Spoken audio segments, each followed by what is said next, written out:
Hello friends, welcome back to my channel.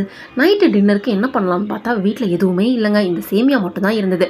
இந்த சேமியா வச்சு நான் பண்ண அந்த ரெசிபி தான் சேமியா வித் மேகி மசாலா. வாங்க எப்படி பண்ணுறதுன்னு பார்க்கலாம். அதுக்கு நான் ஃபஸ்ட்டு அடுப்பில் ஒரு பேன் வச்சுட்டு அதில் தேவையான அளவு ஆயில் ஆட் பண்ணிக்கிட்டேங்க.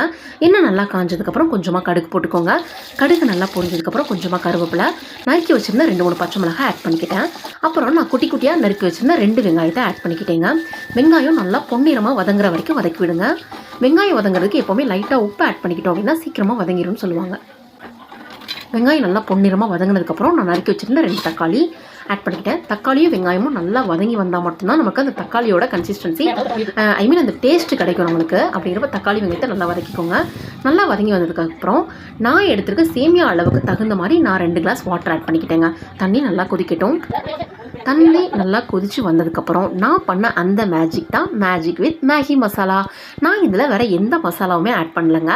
இந்த மேகி மசாலா மட்டும்தான் ஆட் பண்ணேன். டேஸ்ட் உண்மையிலே வேறு லெவலுங்க ஃபைனலில். அப்புறமா நான் எடுத்து வச்சுருந்த சேமியாவை ஆட் பண்ணிக்கிட்டேன். ஃப்ளேம் என்ன பண்ணிக்கோங்க அப்படின்னா லோ ஃப்ளேமில் வச்சுக்கோங்க. எதனால் அப்படின்னா தண்ணி சீக்கிரமாக வற்றிடும், ஆனால் சேமியா வேகாமலே இருந்துடும். அதனால் லோ ஃப்ளேமில் வச்சு சேமியா அந்த தண்ணியோட ஆட் ஆகி நல்லா வெந்து வர்ற வரைக்கும் நல்லா மெதுவாக பொறுமையாக கிண்டி விடுங்க.